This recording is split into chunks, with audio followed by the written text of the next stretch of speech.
புளி சாதம் கண்டி கொடுத்தோமா, தயிர் சாதம் கண்டி கொடுத்தோமா, வளைகாப்புக்கு லெமன் சாதம் கண்டி கொடுத்தோமா. நம்மளுக்கு தெரியும். வரவும் போறோம் கேட்டு நாமளா கொடுத்தோம். அது கேட்டுட்டே வந்துடுறோம்.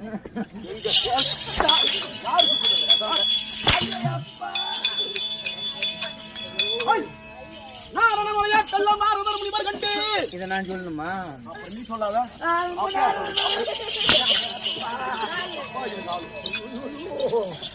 மன்மத சாமியோ ஒன்னு ஏறிக்கு ஒரு நானு இல்ல நான் ஏறி நாராயணமணி வருகண்டு கடவுள் செய்தார்கள் அறிந்தவர் வால்மீகி என்பார். இந்த சீரணி சோழ நாட்டில் வாழும் கல்வினால் தமிழ் இட்டாரே, தமிழ் எழுதி விட்டாரே. இதுக்கு விளக்கம் என்ன? இந்த விளக்கம் ஒருத்தர் உதவாங்க கிடக்கு போறோம். நம்ம ஏன் உதவாங்க போறோம்?